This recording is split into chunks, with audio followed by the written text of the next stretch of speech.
bring artists in from all over the world. We've been doing it since the early 1990s. And we saw so many similarities and comparisons between what our artists do and what the elements of life and nature in the forest might be. And so stilt walkers turned into moving plants and bushes and flowers, and musicians turned into trees, and aerialists turned into butterflies and owls, and contortionists turned into snakes and lizards. And so the analogies were so similar that we really set our sights on the jungle as our template and foundation for creating the Jungle Fantasy show. And the acrobatics itself is just flawless, you know. We have people practicing non-stop every day, just working on new things to make the show even better and better. Everyone has a great time. There's comedy. It's great for the family, great for your kids. The kids love it. They love the frogs. They love the bumblebees and the butterflies. The scenic view makes everything look 3D, and the costumes on top of it, over 150 illuminated costumes that are just great. Not only do we have the elements of musical theater, we have the elements of dance, and we have all the music and the singing and the vocals, but what we also have is that acrobatic experience that audience goers are not going to get in any other show on Broadway right now. You know, it's these physical feats that these performers from all over the world, from Mongolia, from Russia, the Ukraine, Bulgaria, all of these acrobatic feats that you're seeing on stage, you're not going to get to see in any other theater. You could see here we're balancing on the cylinder. So, and then we build all kind of pyramids, and we still balance on the cylinder. We would put 3 benches on this board, so we go higher and higher. And the last trick, the hardest one, we would build a pyramid from 5 cylinders, so, and they will roll each way. So, and we have to stay on top of them and try to balance, not to fall.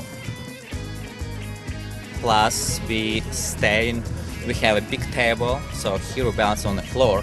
In the show, of course, we do everything but on the table, so it's higher and it's scary.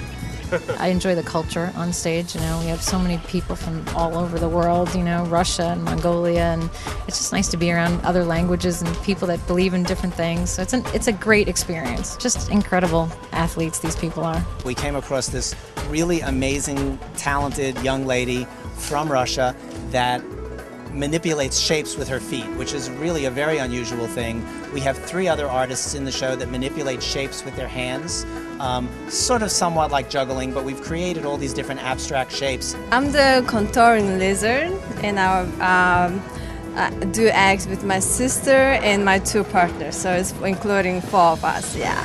I started when I was 6-year-old, and started training since then. Hardest part will be the last trick. I do push up on top of all the girls, and we stack on top. Yeah.